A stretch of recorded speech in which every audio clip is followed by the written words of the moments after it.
Fala, seus adoradores dos grilos de motoca! Finalmente terei o prazer de fazer a review do mangá de Kamen Rider. E rapaz, como que um título com apenas 3 volumes consegue render tanto assunto assim, hein? Vou ter que falar um pouco de como o herói surgiu, algumas diferenças entre o mangá e a série televisiva, seu contexto histórico, e claro que o mangá acabou sendo pilar de treta política, pra não variar, né? Mas antes de falar sobre o mangá, eu só queria mandar aquele recadinho carinhoso pros afrescalhados que passaram anos dizendo que essas obras não seriam e nem deveriam ser lançadas aqui por serem muito datadas. Chupa! É Ishinomori no Brasil, pô! Datado de rola, seus orelhudo! Então agora vamos falar sobre esta soberba obra, meus distintos inscritos. Sobre o mangá, ele foi lançado recentemente pela New Pop. A qualidade do papel e do material é muito boa. Como já falei no meu vídeo sobre a elitização dos quadrinhos, hoje comprar mangá é sempre muito caro. Mas sou obrigado a dizer que o preço cobrado nessa edição pelo que oferece se torna muito mais justo do que diversas outras publicações das editoras concorrentes. E fico muito feliz em ver Tokusatsu e Shotaro Ishinomori ganhando espaço no mercado nacional. Eu particularmente acho muito melhor a proposta de trazer mangás como esse do que, sei lá, essas fanfics licenciadas de Jaspion, por exemplo. Apesar de eu adorar Jaspion ser algo muito nostálgico pra mim, acho que agrega muito mais trazer uma obra que de fato é um registro histórico, que traz as visões e conceitos originais do autor criador da obra, além de ser um autor de grande importância, que é pouco valorizado no Brasil, do que trazer algo que apenas visa se vender por pura nostalgia vazia. Então, Kamen Rider é um mangá de autoria de Shotaro Ishinomori, um dos autores mais prolíficos, que mais produziu tanto em termos de quantidade como de qualidade. Além de ter criado grandes clássicos como Cyborg 009, ter feito um mangá de Zelda Link to the Past, ele é reconhecido por ter criado inúmeros heróis de Tokusatsu, e boa parte deles também ganharam sua contraparte em quadrinhos. Ele foi responsável pela criação da franquia Kamen Rider, criou Goranger e Jaka, então pode-se dizer que ele criou o conceito da franquia Sentai. Criou Kikaider, Inazuman, Kaiketsu Zubachi, Roboto Kid K, Bycrosser, Machine Man, as séries de Fushigi Comedy como Patrine e muito mais.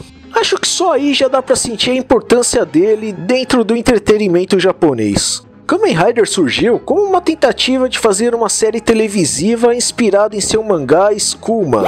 Skullman era o herói mascarado que representava a dualidade do bem e do mal. O mangá foi um enorme sucesso e é considerado um dos primeiros anti-heróis no aspecto do mangá shonen. O protagonista Tatsuo Kagura possui uma história trágica, teve os pais assassinados, só restando assim ele e sua irmã cega. Foi adotado por uma família de Yakuza e ele busca vingança contra aqueles que mataram seus entes queridos. Skullman não podia ser chamado exatamente de herói, já que ele possui uma noção de moral questionável e assassina todo aquele que considere um pecador ou um indigno. Então nem precisa dizer que os engravatados da Toei acharam conteúdo e abordagem de Skullman muito soturno e que seu visual era um tanto assustador como herói. Mesmo com Ishinomori usando o Ogonbate, conhecido no Brasil como Fantomas, que é um herói em forma de caveira e considerado um dos primeiros heróis da ficção. Vou deitar o taco na porrada. Assim, Ishinomori trabalhou na criação de outro herói, que pudesse ser usado dentro da proposta que a Toei buscava e ainda assim ter alguns elementos de Skullman. Aliás, no meu vídeo sobre jogos com referências a Tokusatsu, eu falo de um personagem de Street Fighter EX que homenageia Skullman. E então, aos poucos, criou o conceito do primeiro Kamen Rider, uma série com ar experimental que estreou em 1971. Agora, em vez de um visual baseado em uma caveira, agora ele se assemelha a um gafanhoto. A história é sobre Takeshi Hongo, um jovem que teve o corpo modificado, assim como Skullman, mas aqui ele se tornou um ciborgue humano remodelado, que seria a tradução do termo Kaizou Nigen, nas mãos da Shocker, uma organização criminosa que age nas sombras da sociedade, com sedes no mundo inteiro. e o drama pessoal em ter perdido a sua humanidade, carregar o fardo de uma luta solitária para proteger a humanidade, que provavelmente o consideraria um monstro, se torna a essência da franquia Kamen Rider. Pelo menos nas séries clássicas, onde ainda utilizavam os conceitos de Shinomori, já que na era Heisei largaram de vez tais temáticas. Não é à toa que nos Kamen Riders da era Showa, eles têm esses triângulos embaixo dos olhos. Eles servem para o dublê enxergar, é claro, mas seu formato representa a lágrima daquele que perdeu a sua humanidade. Basicamente, a Shocker é uma organização bem similar à forma que descrevem os Illuminatis nas teorias da conspiração, com objetivos de ditar uma nova ordem, controlar a humanidade e possui um caráter militarizado, praticamente uma sátira ao nazismo. Então, em paralelo com a série de TV, que era um produto mais nos moldes comerciais televisivos da época, saiu um mangá que era o espaço onde Shinomori poderia se expressar com mais liberdade. Já que, como falei nos meus vídeos sobre Kamen Rider Black e Shin Kamen Rider, ele sempre foi um cara que não curtia subverter sua visão artística e também não era muito fã dessa ótica mercadológica dos engravatados. E eu admiro isso. Sobre a arte do mangá, Shotaro Shinomori tem aquele típico estilo dos mangás anos 60. Muita gente tem frescura e torce o nariz para esse estilo, alegando que é muito simples ou que parece desenho para criança, o que eu acho um discurso totalmente imbecil. Para mim, esse tipo de preocupação sim é atestado de criancice. Gosto bastante do estilo dele e acho que ele consegue fazer algo que é carismático, bonitinho e engraçado para cenas mais cômicas, como consegue trazer um impacto e seriedade para cenas mais densas. Sinceramente, prefiro infinitamente a arte do Shotaro Shinomori do que 99,999% das artes dos animinhos que saem hoje em dia. O Shinomori usa uma linguagem nos quadrinhos que simula uma produção cinematográfica. Os quadros como se fossem ângulos de câmeras, alguns quadros como se a câmera focasse no nada ou em algum canto aleatório, ou cenas como logo no começo, onde mostra os refletores da sala de operação refletindo nos olhos de Takeshi Hongo, e aos poucos, como se a câmera fizesse um close, aquilo vai se tornando uma transição como se fossem as rodas de sua moto em movimento em uma cena de flashback. Ou o reflexo da Hiromi sendo mordida por Komori Otoko, refletido em seus óculos caídos no chão. Realmente Shinomori leva a sério esse conceito que o quadrinista também meio que tem que ter a noção de um diretor de cinema ao compor a sequência de quadros. O núcleo da história no primeiro capítulo é similar ao plot da série. Takeshi Hongo é sequestrado pela Shocker, uma organização criminosa que age nas sombras da sociedade e almeja criar uma nova ordem e controlar a humanidade como se fosse gado. À primeira vista pode soar besta, aquele clichê que todos gostam de zoar, ai, conquistar o mundo, ou aquela coisa de teoria da conspiração, tipo os Illuminatis querendo colocar chip em cada ser humano e tal. Mas depois vou falar que isso faz muito mais sentido do que parece. Takeshi Hongo é escolhido como cobaia para se tornar o novo modelo de ciborgue da Shocker. O escolheram por seu rigor físico, habilidade em pilotar motos por ele curtir praticar um motocross e por seu intelecto, já que ele é um promissor aluno do laboratório biológico da Universidade de Johhoku. Ele sofreu a completa modificação corporal, mas antes de iniciarem a lavagem cerebral, ele é salvo pelo Dr. Midorikawa, seu professor que também havia sido sequestrado e obrigado a trabalhar à força no laboratório da Shocker. Juntos eles escapam levando a moto chamada Cyclone e o traje de combate. Eles são perseguidos pelos soldados da Shocker e o Kumo Otoko, ou Homem-Aranha, que também é o Kaijin inimigo do primeiro episódio da série.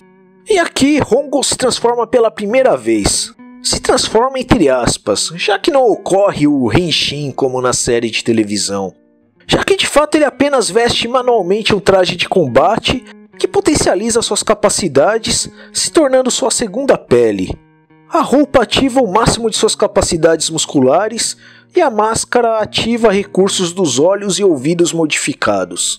E assim ele se proclama Kamen Rider, o herói da justiça enviado pela Mãe Natureza. Como o traje funciona, a anatomia de um Kamen Rider, isso vai sendo explicado aos poucos com o desenrolar da história. Olha aí o raio-x explicando como é a anatomia de um Kamen Rider. Apesar da abordagem diferente da série, aqui ocorre o mesmo. Kuma Otoko mata o Dr. Midorikawa e a sua filha Ruriko pensa que quem o matou foi o Takeshi Hongo. E assim passa o diálogo até de fato descobrir a verdade sobre a Shocker. O traje é apenas uma roupa, não uma transformação. Quando ele fica tomado pela ira, as cicatrizes da Operação Kaizo Nigen voltam a ficar aparentes em sua face. E somente a máscara esconde as cicatrizes de seu rosto e de seu coração. No filme Kamen Rider The First foram mais fiel nesse sentido, por Kamen Rider utilizar um traje de combate. No filme, os Kaijins também são humanos que foram modificados e também usam um traje para lutar. No entanto, apesar de no mangá eles também serem humanos que sofreram modificação em seus corpos, eles são de fato criaturas monstruosas como na série de TV. É evidente que tem o drama em perder a humanidade, como Takeshi Hongo diz em uma passagem: agora essa máscara é meu verdadeiro rosto, e não mais essa que revela as cicatrizes da cirurgia toda vez que sinto fúria ou tristeza. E não somente a melancolia dos Riders em ter perdido a humanidade, o fato deles agora se considerarem dignos de amar alguém, por se considerarem monstros, e ter de carregar a responsabilidade de usar seu corpo modificado para combater a Shocker. Mas também em certos momentos mostra tristeza e empatia por destruir os Kaijin, que nada mais são que seres humanos que foram modificados e se tornaram servos dessa organização diabólica. Como o Homem-Cobra, que é um Kaijin que aparece na série televisiva, mas aqui ele age em conjunto com a Mulher Medusa, que é sua esposa, e acabam tendo um fim trágico. Por isso que também no filme Kamen Rider The First tem os personagens Cobra e Snake, um casal com uma triste história que se tornam guerreiros da Shocker. Apesar da abordagem ser bem diferente, ainda os primeiros capítulos têm elementos em comum com a série, trazendo os Kaijins dos dois primeiros episódios. O Kuma Otoko, que é traduzido como Homem-Aranha, e claro, temos o Batman, que no original chama-se Komori Otoko, que significa exatamente Homem-Morcego. Mais diferente da série, onde eles foram o monstro do episódio, no mangá eles desempenham um arco um pouco mais longo. Por exemplo, o Homem-Aranha só foi morto de vez quando o Homem-Morcego já estava agindo. Falando em Kuma Otoko, eu gostei dos visuais dos Kaijins. Diferente da série, ele é mais peludo e tem 4 braços. Tudo bem que mesmo somando com as pernas, ainda falta mais 2 membros para ser considerado um aracnídeo. E pelo que sei, a aranha não tem antenas, mas enfim. Acho que a cabeça do bicho ficaria estranha sem elas. Eu assumo que o primeiro capítulo não me impressionou muito. Não que eu tenha achado ruim, mas não me impressionou. Mas conforme fui lendo, só fui melhorando. A trama foi se desenvolvendo e as peças se encaixando. O mangá em vários momentos tem uma pegada de terror. Olha isso, cara, se eu fosse o Takeshi Hongo, depois disso eu desistiria de lutar pela justiça. Cê tá louco, a aracnofobia tacou forte agora. Achei os designs da maioria dos Kaijins bem legais. Apesar de eles não serem algo assim tão distante do estilo de design usado na versão televisiva. Mas por exemplo, gostei bastante do visual do Homem-Moreia, esses olhos macabros, suas manchas. Achei o Homem-Caranguejo bem imponente e tal. Apesar de em 1971 ser praticamente impossível entregar de forma satisfatória em live action o que acontece no mangá, acredito que com um orçamento de grande produção cinematográfica seria possível fazer um filme bem fiel com os recursos disponíveis nos anos 80. Com bonecos mecatrônicos, efeitos especiais práticos, atores dublês e tudo mais. Diferente do seriado, Takeshi Hongo aqui é uma espécie de Bruce Wayne, um herdeiro de família rica que mora em uma mansão afastada. E o famoso Tobei Tachibana, em vez de ser um amigo mais velho de confiança, ele é uma espécie de Alfred, que trabalha para a família Hongo. Após o incidente, Tachibana usou toda a fortuna da família para criar um mega laboratório secreto no subsolo da mansão. O intuito era tentar restaurar o corpo de Takeshi, mas acabou sendo usada como um QG para enfrentar a Shocker. Assim como na série, ele usa o vento como gerador de energia através do Henshin Beruto, uma clara alusão à questão de energia sustentável. Como nessa cena onde vemos o vento girar o moinho do cinto, transformando em energia. Assim seus olhos acendem e a Psychron atinge uma velocidade muito maior. E aqui podemos ver que o Chapolin usa tecnologia similar ao traje do Kamen Rider em suas anteninhas de vinil. Silêncio. Silêncio. Minhas anteninhas estão detectando a presença do inimigo. Alguns movimentos de acrobacia são iguaizinhos da série. Toda vez que ele salta em alguma cena, eu tenho que gritar o famoso "Tu!" enquanto eu leio. Quando vi no mangá, já no começo da luta contra o Kumotoko, ele saltando com Raida Jump! E aí fazendo acrobacia no ar e mandando Raida Kick! Eu pensei, ué, o monstro já vai morrer? Mas não, o monstro não explodiu. Ele depois mandou Raida Jump! E desmembrou o Kumotoko. Pois é, essa coisa do monstro explodir quando é derrotado é coisa das séries de TV mesmo. Apesar de ser bem legal a forma que o Kamen Rider mata o Homem-Morcego no segundo episódio da série, no mangá ele arranca as asas dele e quando ele está no chão debilitado, o Kamen Rider finca em seu peito um fodendo crucifixo de uma lápide do cemitério, igual em um episódio de Spectreman. E termina com ele se lamentando pelos monstros também serem vítimas da Shocker. E assim a história vai se desenrolando. Começa a surgir um climinha de romance entre Takeshi Hongo e Ruriko Midorikawa. No entanto, ela ainda não sabe de seu segredo e ele tenta afastá-la porque ele deixou de ser humano e não pode simplesmente se envolver com ela e acabar arrastando para todo esse perigo enquanto ele combate a Shocker. Mas então, sabemos que na série o ator Hiroshi Fujioka sofreu um acidente de moto enquanto gravava uma cena na série logo nos primeiros episódios. E a solução que a produção encontrou foi afastá-lo por um tempo e trazer um segundo Kamen Rider para assumir seu lugar. Então surgiu Hayato Ichimonji, que foi a segunda tentativa da Shocker em criar um Kamen Rider a seu serviço. E assim inventaram que o Takeshi Hongo vai enfrentar a Shocker na Austrália e o Hayato assume seu lugar combatendo a Shocker no Japão. Até o momento que o Fujioka se recupera completamente e volta para as filmagens. E assim os dois Kamen Riders passam a lutar juntos. Quando aconteceu isso, o mangá ainda estava em produção. E claro que o Ishinomori aproveitou o ocorrido e incluiu o Hayato Ichimonji, o Kamen Rider Neagle, no mangá também. Mas no mangá foi totalmente diferente, foi assim... pode não parecer, mas eu estou me esforçando para não ficar dando muito spoiler aqui para quem não leu. E se não quer spoiler sobre isso, basta clicar pro início do capítulo seguinte que criei aí no vídeo. Então, tá avisado, hein? Bem, e aí se inicia o arco dos 13 Kamen Riders. E um deles é justamente Hayato Ichimonji, um jornalista que sofreu a modificação pela Shocker, inclusive a lavagem cerebral. E todos eles estão obstinados a trucidar o Kamen Rider. Cara, Ishinomori aproveitou a gambiarra que tiveram que fazer na série de televisão. Mas sabem como ele é, né? Aqui ele tacou o foda-se e matou o protagonista sem dó. Hongo acabou caindo em uma cilada dos 13 Riders em um bosque. Longe de seu traje, foi cercado e atacado por todos, com direito a snipers em cima da árvore. Hongo resiste, consegue ir despistando, derrotando aos poucos alguns dos Riders e é fuzilado, se tornando uma peneira. E eu, inocente, achei que como ele era o protagonista e o lendário Kamen Rider Ichigo, ele sobreviveria, que graças ao seu corpo modificado resistiria aos ferimentos.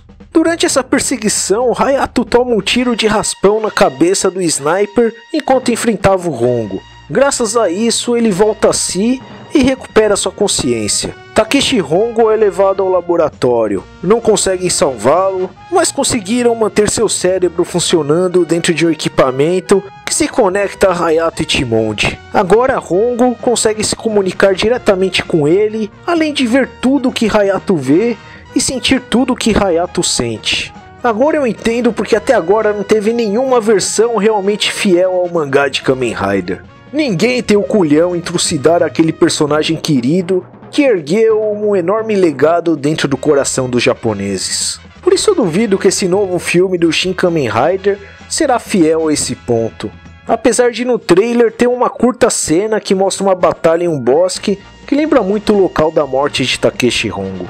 E o curioso é que em outras publicações menores para revistas mais destinadas ao público mais novo, Ishinomori continuava usando o Hongo em suas histórias. Uma palavrinha do patrocinador.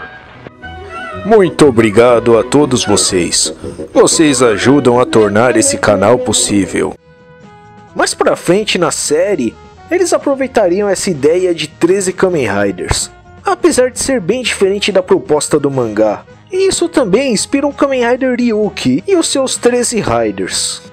Olha, ainda não vi o primeiro Kamen Rider inteiro. Na época que peguei pra ver, só tinha um comecinho legendado. E eu simplesmente adorei. Apesar de gostar bem mais da história do mangá, a versão televisiva tinha umas cenas impactantes, trabalhava um pouco com a vibe de terror e ficção científica, mas após a vinda do Hayato, a série muda bastante de tom.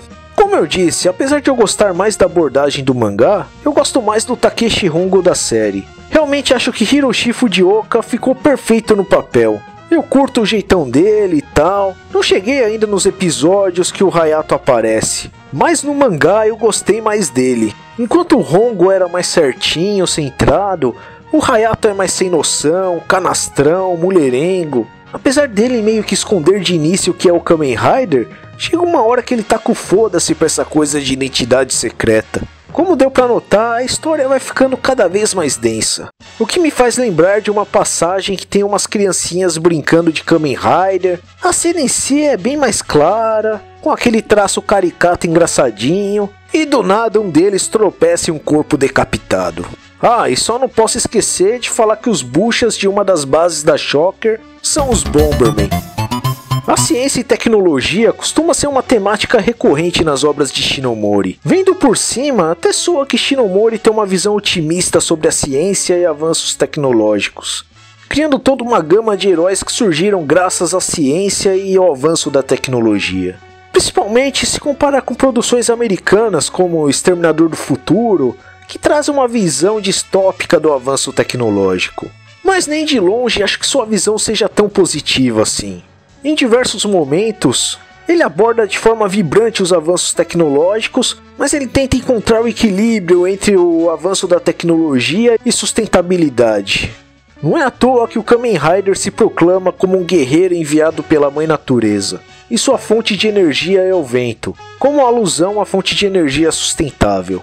Em diversos momentos, ele critica as fábricas e o lançamento de dejetos nos mares. O protesto contra as fábricas que ocorre no mangá foi um protesto real que ocorreu na época. E Shinomori sempre teve esse contato com a natureza. Ele veio de Miyagi, uma cidade repleta de verde. E então ele muda para Tóquio para trabalhar junto de Osamu Tezuka. E encontra uma cidade caótica, ar poluído. Inclusive sua irmã tinha saúde frágil e veio a falecer por complicações respiratórias agravadas pela poluição do ar. E Shinomori jamais superou a perda da irmã. E claro que assim ele se tornou mais ainda um crítico ferrenho do desenvolvimento desenfreado. Além da morte de sua irmã, talvez ter contribuído para sua visão pessimista de mundo. Inclusive em uma passagem mostra uma operação da Shocker que eles usavam objetos tecnológicos como televisão e relógio digital para exercer controle às pessoas. Aquela coisa, a tecnologia avança, criam coisas legais que em teoria serviria para o nosso bem-estar. No entanto, o ser humano sempre opta em usar qualquer coisa da forma mais imbecil possível. Por exemplo, internet, uma ferramenta útil e maravilhosa que nos permite ter acesso rápido a tanta informação, trazendo novas possibilidades de expressão e tudo mais. Mas na prática, parece que ocorre mais um emburrecimento em verdades que são constantemente replicadas. O exército de noias virtuais que não consegue absorver mais de 20 segundos de informação. Essa putaria de NFT e agora estão vindo com essa de multiverso. Apesar da tecnologia trazer avanços, facilidades, também idiotizam a sociedade que se torna acomodada e dependente da mesma. Ou coisa pior, Santos Dumont, quando inventou o avião, não pensou que usariam para atacar bomba nos outros. Agora tem essa de viagem espacial. Em vez de estarem usando isso para salvar nosso planeta, pensando em uma forma de descarte de lixo que seja menos problemática, por exemplo, estão pensando em turismo espacial e em novas formas de como podemos cagar em outros mundos além do nosso. Inclusive o mangá aborda os reflexos da bomba atômica que ainda são sentidos mesmo décadas depois.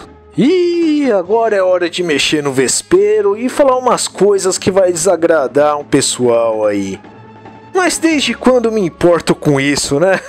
Se não gostarem, que rasguem o bumbum que eu tô nem aí. Primeiro vamos começar com a tal polêmica do atual governo. Em uma passagem tem um diálogo que diz: se tem alguém que você deve se enfurecer é consigo mesmo que elegeu o atual governo. E aí pronto, os caras se enfureceram com a New Pop, falando que adulteraram o texto para fazer crítica ao Bolsonaro, começaram a falar em boicote, e pior que tiveram a cara de pau de comparar com o texto de uma scan que foi traduzida do inglês. Ai, não mexam com o mito. Ah, vai lamber saco de político na casa do caralho. Patético esse papinho de querer impor censura e blindar político de estimação, como se ele fosse isento de qualquer crítica. No caso do Pipoca e Nanquim que meteram lá no mangá Adolf uma fala que era tipo: eu tenho histórico de atleta. Por mais que Bolsonaro mereça sim ser criticado, esse eu achei zoado. Quebraram o clima de uma cena de tom dramático, deixando com cara de meme. Mas sobre essa passagem do Kamen Rider, qualquer um com 2 neurônios consegue entender que o contexto está totalmente fiel. O mangá inteiro Ishinomori critica o governo japonês. Sério, não é difícil, não precisa ser muito inteligente para entender que o diálogo se refere ao governo japonês de 1971. E outra, político não tem que ser considerado acima da lei, político não tem que ser isento de críticas, político tem mais é que ser ridicularizado mesmo. E é exatamente isso que Shinomori fez nesse mangá, com críticas ferrenhas ao governo. No mangá ele zoa sem dó o primeiro-ministro Eisaku Sato. Ele era investigado por corrupção, mas ele se tornou popular na época por assinar um tratado em que o Japão se comprometeria a jamais possuir armas nucleares. E chegou a ganhar o Prêmio Nobel da Paz por isso, mas estava envolvido em escândalos sobre negociações secretas com os Estados Unidos para o armazenamento de armas nucleares no período da Guerra Fria. Muitos artistas da época criticaram a postura desse ministro. Ele também incentivou o desenvolvimento das fábricas no Japão sem nenhum controle de poluição ou de lançamento de dejetos. Aí entra essa palhaçadinha da atual polarização política. E com isso tudo, eu acabei presenciando todo esse circo de Ishinomori defende a direita, Ishinomori era um mestre progressista, e cada lado fazendo aquele malabarismo argumentativo para forçar que o autor é adepto de suas ideologias patéticas. Vamos começar com essa galerinha aí do mito, que força que o Ishinomori seria um conservador. Eu me pergunto se as pessoas de fato entendem o que consomem. Como falei aqui, ele criticou de forma ferrenha o ministro Eisaku Sato. Tanto Ishinomori quanto muitos mangakas da época eram opositores à renovação do Tratado de Cooperação Mútua e Segurança entre os Estados Unidos e Japão. Nessa época também houve um forte movimento vinda da ala conservadora para censurar os mangás que eram considerados subversivos para os jovens. E assim Osamu Tezuka e outros artistas passaram a criar propositalmente histórias cada vez mais densas, exatamente como uma resposta a essa tentativa de censura. E nesse contexto nasce o Gekiga. Então, como vimos, ele foi um completo opositor às censuras puritanas que visavam, entre aspas, zelar pela moral e bons costumes, além de ser contra o Japão se sujeitar aos caprichos dos Estados Unidos. E confia assim que um cara como Ishinomori, de fortes ideais ecológicos, que pregava desenvolvimento sustentável, preservação do meio ambiente, crítico à cooperação do Japão com os Estados Unidos, e cagava em respeitar, entre aspas, a autoridade, e ridicularizava sem dó o primeiro-ministro. Confia que hoje ele seria algo similar a esses gados bolsonaristas. E claro, tem a galera do Beautiful People, que muitos deles costumam desdenhar tudo que é série antiga, e mais do que isso, vejo até rotularem as pessoas que gostam dessas séries antigas como pessoas que não evoluíram e que são tudo bolsonaristas. Sério, mano, às vezes conversando com alguém, basta falar que gosta de jogos antigos e tal, já vem maluco falando, ah, então você é desses aí que acha certo bater em mulher. Mano, acham que Tokusatsu começou, sei lá, em 2011. Mas convenientemente lembro pra falar de Kamen Rider pra tecer aquela famosa crítica social foda. Kamen Rider critica o nazismo. Sério, pra mim esse discurso soa como isso aqui. O 11 de setembro foi ruim. Eu concordo com isso. Senhora Griffin, quais os seus planos para cuidar do nosso meio ambiente? 11 de setembro. É muito fácil pra essa gente que não se importava com as obras de Shinomori até ontem apenas chegar com esse discurso vazio de Kamen Rider critica o fascismo, sem compreender o contexto histórico e geográfico. Nesse começo dos anos 70, uma camada forte da política japonesa queria que o Japão voltasse a ser o mesmo da época da guerra, um estado dominador. Por isso, Shinomori retratou a Shocker como nazistas. E assim, Shinomori, um cara que demonstrava ser patriota, um sujeito com visão pessimista de futuro, que achava que o mundo jamais chegaria nos anos 2000, que apesar de celebrar as possibilidades vibrantes do avanço tecnológico, também critica a idiotização causada pela mesma. Um cara que demonstra ser tradicionalista em diversos aspectos. Confia assim que Shinomori, se estivesse aqui atualmente, seria mais um progressista bitolado que compra essas ideias hipócritas de barbudinho blogueirinho, do tipo que diz que Hokuto no Ken não deveria ser lançado no Brasil porque é datado e porque tirou da bunda que a obra é elitista, machista e homofóbica. Claro que Shinomori iria concordar com essa galera que demoniza tudo que vem do passado, que o cancelariam no Twitter por qualquer opinião ou visão de mundo que ele tenha. Certamente muitos o taxariam de reacionário devido a alguns de seus posicionamentos. Sem dúvida, ele com sua personalidade forte, defensor de sua visão artística, iria adorar essa galera egocêntrica que se ofende com o caráter design de algum personagem. E se acham que estão em posição de chegar falando que corrigiram a personagem tal que outro artista criou.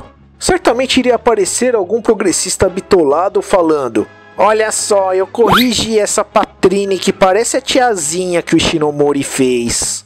Afinal, o Shinomori, que sempre tretou com o engravatado da Toei em prol de sua visão artística, obviamente adoraria se curvar a pressões externas de progressista chiliquento querendo cagar regra na obra alheia. Tipo esse pessoal inteligente pra caramba, putinho dizendo que Stranger Things é uma propaganda anticomunista. Contexto histórico pra quê, né? Claro que ele iria adorar fazer parte dessa galerinha linda do amor, que rotula o Japão como um inferno na Terra. E não estou dizendo que não tenha muita coisa errada ocorrendo por lá, mas é sim imbecilidade demonizar toda uma nação e cultura como se em todo lugar do mundo não fosse repleto de problemas. Tipo, toda semana tuiteiro tirando da bunda alguma coisa pra problematizar o episódio de Spy Family que saiu. Ah, e ele tá cuidando de uma garota órfã de 5 anos. Se tratando desse povo doente, é certamente sexualização infantil. Ah, como ousam fazer uma escola elitista da alta sociedade tão conservadora em um anime que se passa nos anos 50? Ou então aquele tal desenhista brasileiro que se acha especial por desenhar pra Marvel, que chegou a dizer que queria que o tsunami tivesse acabado com todos os japoneses para que o mangá deixasse de existir. Pois é, se diz lutar contra o preconceito, mas defende genocídio. Mas aí ele é iluminado e detentor de todas as virtudes. Ele é especial porque desenha gibizinho repleto de crítica social de gaveta, e obviamente o Japão tem de sumir do mapa por não fazer o mesmo. E também porque hoje os mangás vendem mais do que essas HQs medíocres da atualidade, né? Quem dera ele fosse o único, cheio dessa turma do ódio do bem, falando que merecem levar outra bomba atômica e absurdos do tipo. Pra mim isso sim soa como fascismo. Então no fundo, tanto esse pessoal aí da esquerda quanto da direita estão pouco interessados em refletir sobre a obra e seu contexto. Tudo que essa gente quer é apenas ouvir o que elas pensam saindo da sua boca. E quando você não diz exatamente o que ela quer ouvir, tentam se agarrar em um mísero ponto em comum somente para poder dizer: viu, ele concorda comigo, eu estou certo. É meio que a mesma coisa que falei lá no vídeo do Orgulho Nerd. A tal sensação de pertencimento. O maluco quer apenas se sentir parte de alguma coisa e se sente na obrigação de abraçar todo um conjunto de ideias, por mais absurdas que elas sejam, só para poder dizer: sou de direita, sou de esquerda. Ao meu ver, Ishinomori consegue em certos momentos ser tanto progressista como conservador em outros. O mundo é muito mais complexo do que essa visão de cabresto de esquerda e direita. Muitas vezes os dois lados conseguem estar errados e certos ao mesmo tempo, dependendo da situação. Ao mesmo tempo que ele criticava a cooperação do Japão com os Estados Unidos, ele também criticava a postura imperialista do Japão da Segunda Guerra. De qualquer forma, esse mangá me surpreendeu. Talvez com uma visão simplista, a Shocker pareça algo bobo com essa coisa de controlar a humanidade como gado. Mas faz muito mais sentido do que parece. Uma organização que age nas sombras da sociedade, que conta com o apoio de gente influente, que se vende para as pessoas como uma organização do bem que busca a ordem e o mundo melhor. Sem falar que no mangá ele critica uma discussão que ocorreu de verdade no plenário japonês. Uma discussão que visava controlar a população japonesa, atribuindo um número a cada cidadão. Se pararmos para pensar, nós já somos gados. Diversos governos que alienam sua população ao redor do mundo. Muito do que pensamos e gostamos são pensamentos embutidos em nossa cabeça pelas grandes corporações. Já somos gado há muito tempo. A diferença é que colocaram a cerca longe de nosso campo de visão, para assim termos a falsa sensação de liberdade. Um mangá que fala sobre o desenvolvimento desenfreado, o mau uso da tecnologia, manipulação e alienação da população. O debate entre cooperação entre Japão e Estados Unidos, que tem reflexos até hoje, com bases militares americanas em Okinawa, que foram pilares de protestos recentes, com casos de militares cometendo abuso contra a população local, estupro de mulheres, mas pouco se fala sobre isso na mídia, né? Cara, por si só, já acho que não dá para se levar em consideração alguém que usa o argumento de datado para desdenhar algo. Mas esse mangá pode ser tudo, menos datado. Mais de 50 anos depois, ele continua fazendo muito sentido e sendo extremamente atual. Com isso, só fico mais empolgado e torcendo para que venham mais obras de Ishinomori pra cá. Coisas como Kikaider, Inazuman e muitas outras. E vocês aí, leram o mangá de Kamen Rider? O que acharam? Comentem aí embaixo. E se por um acaso gostaram dessa bagaça, metam aquele no joinha, se inscrevam no canal e por que não compartilhar com seus amiguinhos e naqueles grupinhos otaquistas. Até o próximo vídeo. Fui!